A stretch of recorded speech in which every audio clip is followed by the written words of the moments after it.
welcome to another edition of Mr. Parker's Neighborhood. I'm Mr. Parker, and today my guest is, when I get through with this one, if y'all don't learn nothing else about St. Louis and the tradition and the legacies and the people that are around you, you ain't listening. We have with us today Pastor Shadrach Robinson. Hello, sir. How are you? Hey, Cecil, how's everything, man? Everything's good. I'm glad to have you with me today for a little while. First and foremost, we got to play a little game with the people I always have on here, and it is guess what it is you do. All right, here we go. Now, is Pastor Shadrach Robinson A?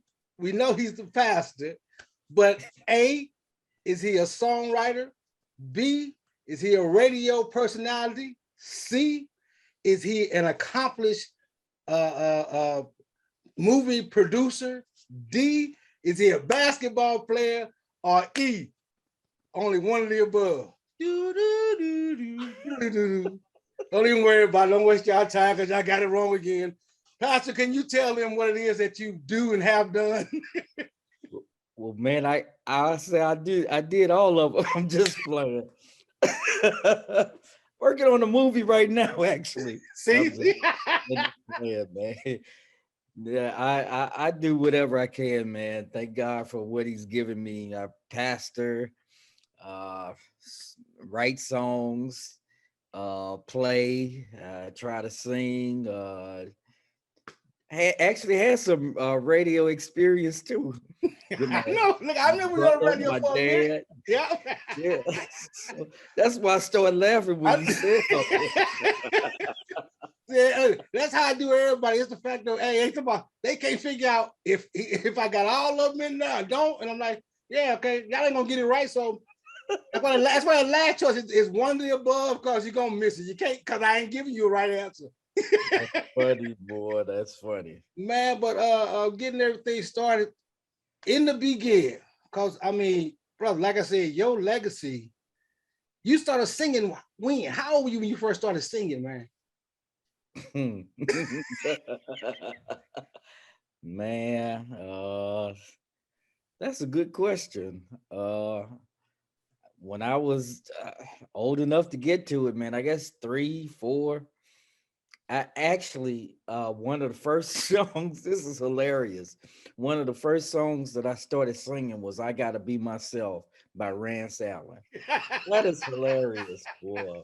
And I mean, people, for those who don't know, tell them a little bit about your family and look, and who you are. Because they still ain't got it yet.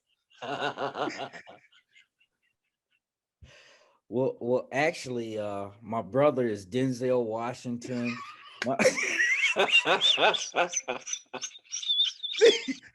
See, that's just him. When we gonna get to that too. Man. Oh, that's hilarious. Well, I mean, hey, it's some people who have no idea right now still. My father was Reverend Cleophas Robinson Sr. My mother, Bertha Robinson, my oldest brother, Cleophas Robinson Jr.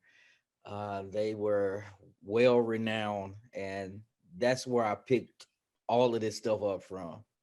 Being around them, being in this family, man, I tell you. Now, wait, how many y'all is it? It's 6 siblings. Okay. 3 boys and 3 girls. We're actually the Black Brady Bunch. See, I'm telling you, as we go on, people gonna see me like, you ain't playing. No, it's 6 boys, 6 girls. That ain't 3 boys and 3 girls. And again, in that whole piece, y'all all got the piece of that talent too, don't you? Y'all all sang. Yeah. And what's so funny, the way Daddy would do it, and the way Daddy would have us before it all. I mean, we had no idea what was actually happening right before our eyes. And Daddy and Mama pushing us and trying to encourage us to have a heart for God, for ministry, for all of that, man. And we had no idea what was happening right in front of us. Man, so like I say, so you started singing. Now, as far as out the 6, where you fall? What do you fall at number one? You the baby boy, or where do you fall? I'm the baby boy. I'm number 5. And my my sister is number 6. Baby sister. Yeah. Yeah, yeah. That's why I say the Black Brady Bunch. Junior was the oldest, then Linda, then Paul, Priscilla, myself, and then Aquila. Man, boy, look at that. I mean, that thing worked out, boy, girl, all the way down. It really did, man. It really did. So, okay, now growing up in St. Louis, at that point in time, going to school, because I know with Shadrach being your name, as far as me having Cecil as a name, they jacked your name up, didn't they? They didn't give me no breaks, man. First, it was that's Cleophas Robinson's son. Okay. Then it was Shadrach and all of the other different variations of my name. And that's I don't understand why people get upset when somebody mess your name up. Everybody can't pronounce it and all of this stuff they have today. I'm used to it, man. That's just part of how it goes. Man, like I say, I know, cause like I say, I laughed when I thought about it. I said, yeah, we had the same issue in school, cause I couldn't there. Cecil, who? Cecil? No, there's no Z in my name. Caesar, no. Well, you know it is Cecil. I was like, no, lady, my name is Cecil. It's Cecil. If it got that accent mark above, well, anyway, I'm like, come on, man, y'all can't get my name right at all. I just started responding to anything that was close. That is funny, Cecil. Yeah, that's man. Hilarious. Hey, that's what they did. They were like, oh, this is crazy. So now, growing up, you went to what school? What school did you go to? High school wise, and all that good high school stuff in St. Louis. I actually graduated from Beaumont High School, man. Okay. So I see. That's why we good. Blue and gold, baby. Riverview Garden, Beaumont, blue and gold, baby. Hey, we connected. Let's take this connection here. Names, colors of schools. Hey, it's connection. Music. Now I'm finna mess with you. We finna move to next. But I bet you can't and don't remember the first time we actually met. Oh man, yeah, you got me. I can't remember that. And it's gonna be embarrassing on my end because I used you to get into somewhere. It was back in the day, and we was visiting. Pastor was at Morning Star, and we was visiting West End Mount Carmel. Wow. It was like some kind of concert or something, and it was packed. You know how it was. I used to be packed with turning all them. We were outside in the foyer waiting. You came in, and I'm sitting there, and I said, hey, how you doing? You spoke or whatever. And the usher saw you and said, oh, that's Robinson. Come on, Shadrach, come on in. We got somebody from spot for you. So you walked in and they was closing the door. I said, hey, wait a minute. Come on, what? I said, with my cousin. Come on, who? Shadrach, come on. Oh, well, go on, come on in. We went in, I got next to you, and we stood against the wall. I was like, whoo-wee. I said, see, knowing somebody by name has got me in. And then a little while later, we met again, and it was like, hey, I was like, hey, I know who that. Hey, I know you. It's like, hey, nice to meet you. Yeah, I used you to get in, man. That is funny. That's hilarious. I had to get in where you can fit in at that point in time, boy. Because hey, that was one. I mean, back in the day, that was one of the hottest places back when we first got when we was in our teenage years. Yeah. Something going on at West End Mount Carmel. With Turner, and you was trying to get to that musical and get in. Yeah, man. And man, growing up, you were around. I mean, so many of the up and coming and the legendary people. How did that go? As far as being around all that, and like you said, when did you start playing the piano or realize you had the gift for the piano? Well, man, all of that was kind of like a part of my life, my everyday existence. And it was so normal that I didn't even realize what was happening around famous people. And I didn't know these people were famous. Yes. I want to go outside and ride my big wheel.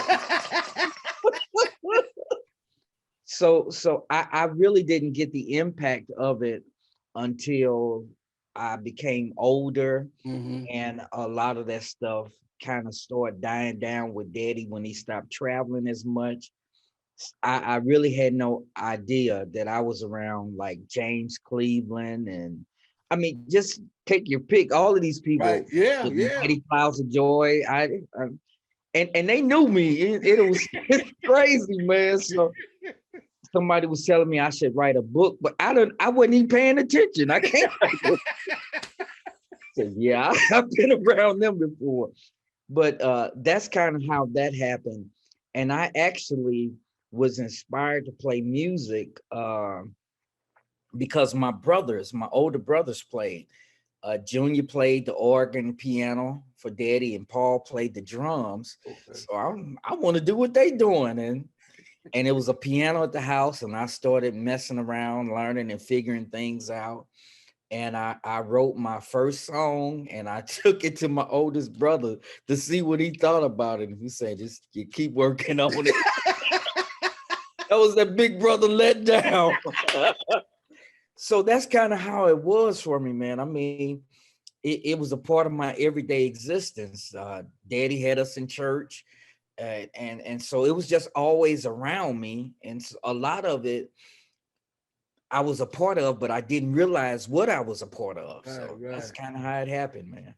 And I mean, it's just like I say, it's wild to sit back and look at stuff because, like I said, you don't realize who you're around and what's around. That's another reason why I say I came up with this show idea to bring people in, because you never know who you standing with in a crowded building. You never know who you walking up to. And for those who do stuff and you've been around them like for the longest, you don't pay it no attention. You think of it, hey, this is just us hanging.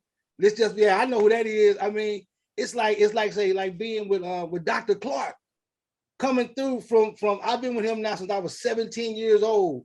Going Wow. places with him, sitting around people like you and Pastor West and I'm in the group. I'm just sitting there. We playing golf and laughing, playing court. We laughing and joking, and then turn around and people say, "Hey, that's such and such." Ooh, he that. I was just with him. You wasn't with them. Yeah, I was. You don't know them. Yeah, I do. I mean, it's just funny because you like I said again, life and being blessed to be around people like that, you don't understand the magnitude.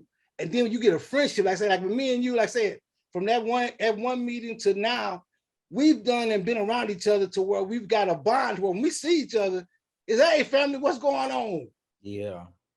You know, And I think that's one of the things that kind of helps with my humility, being around it and not realizing the magnitude of it until later, because a lot of people can lose it when they get around certain people or they get to, I'm okay, this is just another day. Thank God for it. right, So yeah, right. it helps So with humility.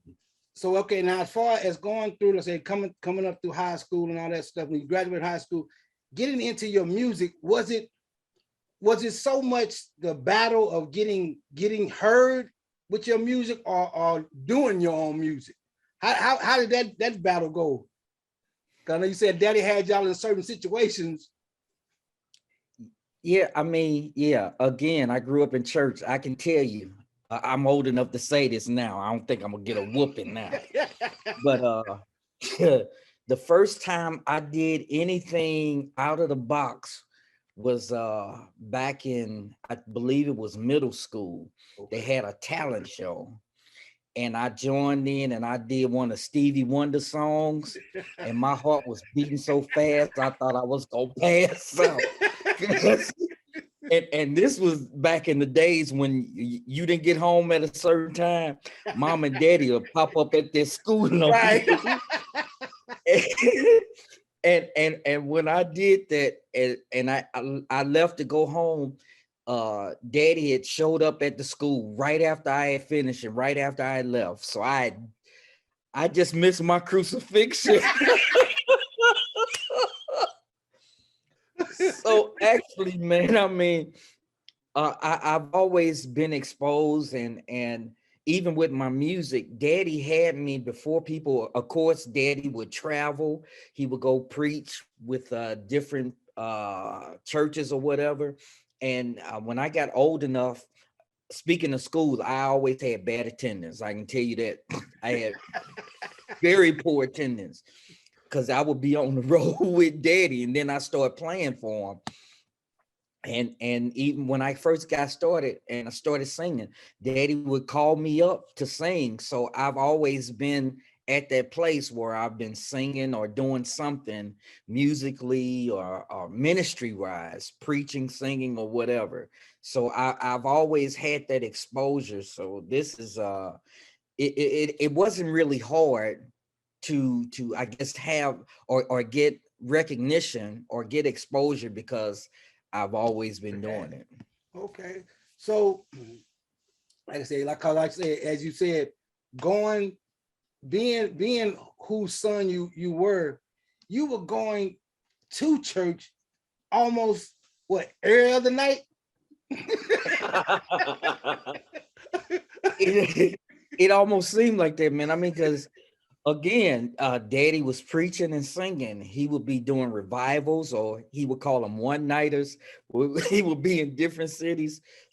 So I spent a lot of time on the road in church. I've been to just about every state in our United States, but I can't tell you what's in half of them. Because when I went there, all I did was go to the church, go to the hotel, maybe go to a store, but I didn't see nothing. I got to go back and visit all of these places again. So yeah, I've always had that exposure and been a part of ministry in that form. So yeah, I've done a whole lot of church. That's why, man, with this pandemic, I never thought I would be in a time where you can't go to church like we used to go to church. Talk about something that's strange and foreign to me.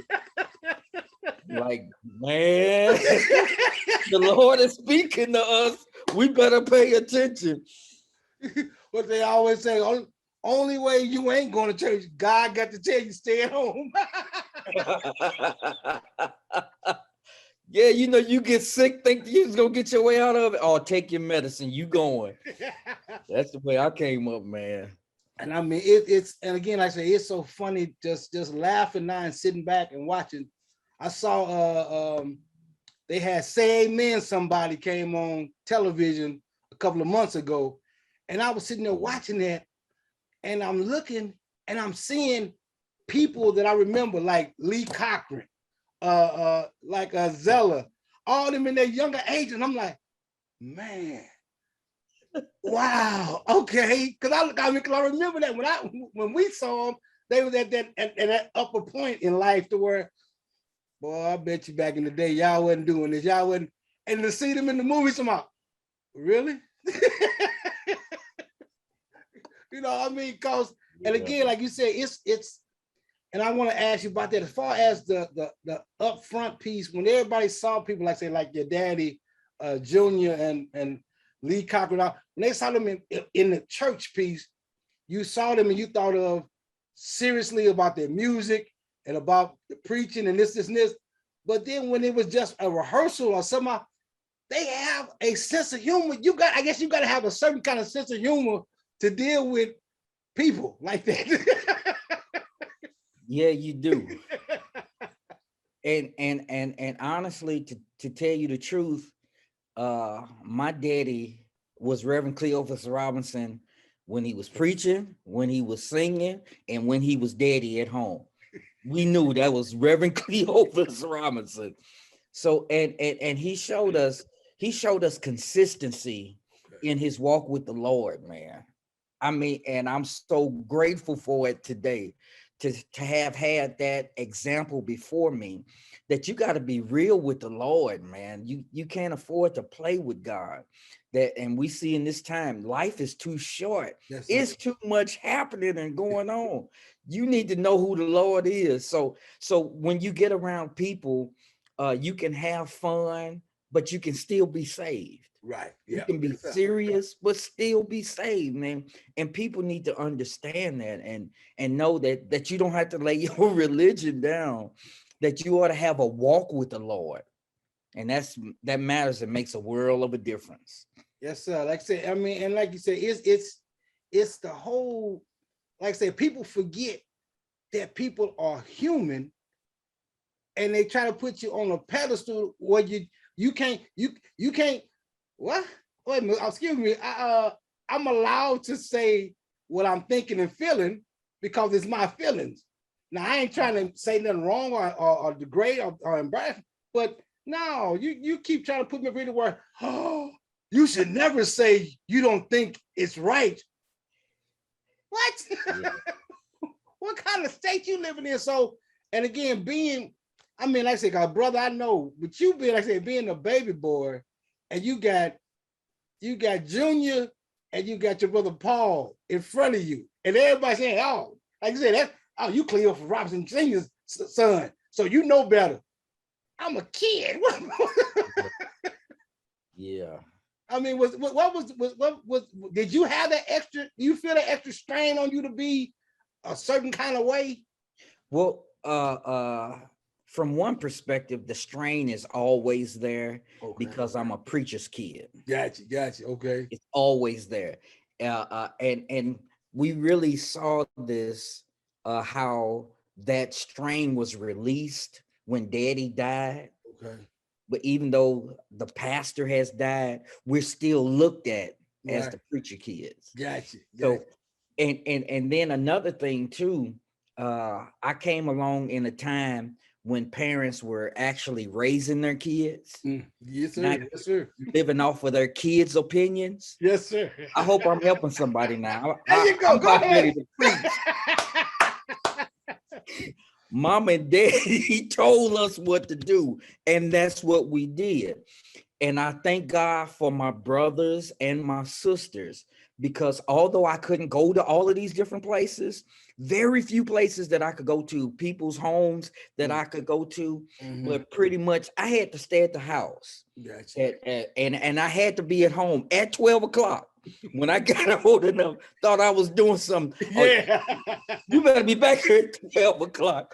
Yeah, I'm telling you, he was Reverend Cleophas Robinson all the time.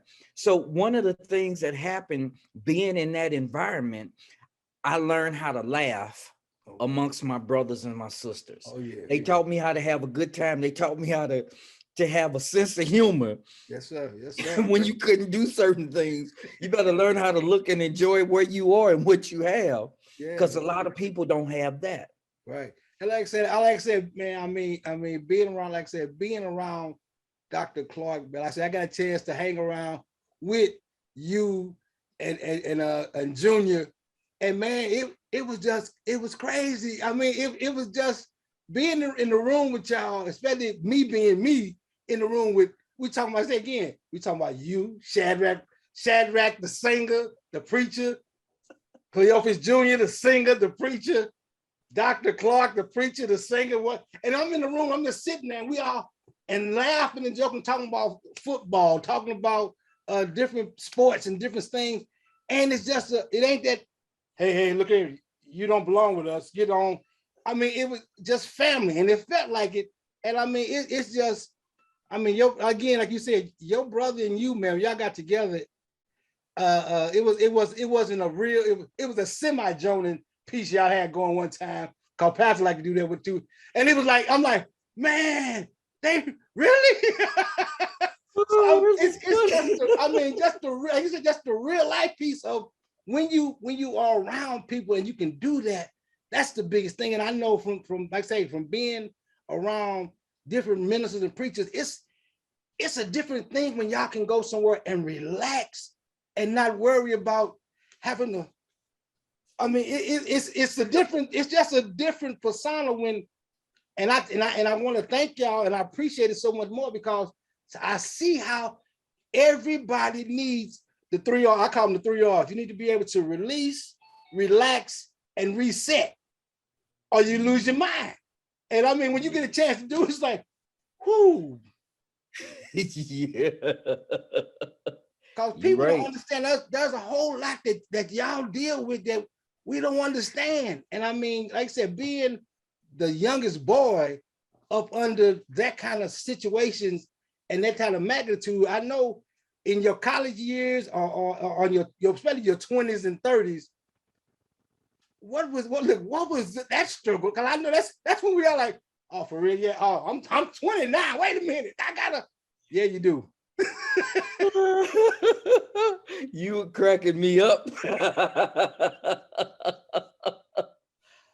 Boy, well, man, well, the story, uh, I graduated from high school and ended up getting married. I got a girl pregnant and ended up getting married and just had that whole experience, that piece of it. So that's kind of what my life was like, dealing with that and trying to be a husband, a father. And then I ended up going to college and trying to go through that piece and be the minister of music at the church at that time. Man, I had a whole lot on my mind. Yes, sir. You got me thinking about it now. So yeah, going through that piece and then supporting daddy and playing or being there with him in his ministry, traveling with him, doing all of that. All of that kept me busy and occupied and also learning as a singer, as a preacher, as a pastor, watching him. It just poured so much into me, a lot of it that I got tired of and didn't feel like doing. But at the same time, he's pouring all of this wisdom into me, and I didn't even realize it until now. I'm pastoring now 15 years, and I just to go back and reflect over all of the lessons, the free classes that I got. Wow. How to be before other people who are in ministry, other people who sing, and they the only one who can sing, so they think, or they're the, the only ones who can write or whatever. Man, God is too big. He's given too much in this world. And I'm just grateful for the peace that he let me have. And that's why we ought to be humble. We ought to be grateful with everything and know how to treat people when we come up to other folk and know how to have friendship, know how to have kindness. Yeah. Because again, I've been around a whole lot of people. I've been around a whole lot of people, and all of them ain't all of them ain't there, man. I'm the first to tell you. Yeah, some of them they really believe they're the only ones that can sing or play or whatever, and that just gives the devil an opportunity to destroy the work that we're trying to do, man. Yes, we're trying to let people know that Jesus saves, that he can forgive you, that he can love you, and people can't see that when we going to the left a lot of times. So yeah, man, that's what I got, being in that environment, that time, being around my father, my mother, my brothers, all of that, my sisters, thank God for them too. I all of that was poured into me, man. That's why I know how to smile now. And my daddy used to get on me, say, learn how to smile sometimes. It makes a world of a difference, man. I was preaching yesterday and I was saying, coming from the 119th Psalm, I was saying that when God teaches you his word, the revelation that he gives you should change your praise. That you ought to praise him more when you get what he tells you. When you get it. Yeah, I get it now, man. I'm ready to tell you. I understand. See, when you say the key word, when you get it, yeah, change your praise. Yeah.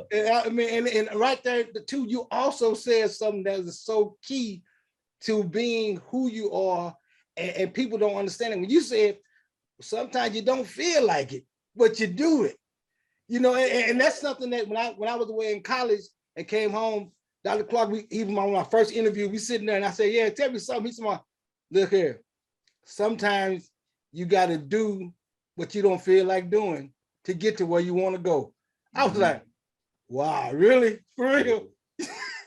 It's, like I said, it's just amazing that, like I said, the stuff you learn and hear, like I said, I mean, watching some of the old stuff, footage that I found, I mean, on y'all singing, I mean, I got one video on my show, and I mean, it's all 6 of y'all singing, and it's so bad to where when y'all singing and going, and then at the end of the video, because you might remember when I mentioned it, at the end of the song, your daddy's standing there, and he's looking at all 6 of y'all, and you start back kicked it back off. What is the name? I can't think. I wrote it down too. I can't think of the name of the song right now. I'm gonna look it up. But anyway, when you kick it back off, then Junior come back and y'all start going back. Oh man, it's a beautiful thing though. But it's like Big Brother to my no, bro, no, you ain't gonna outrun me now. Wait a minute.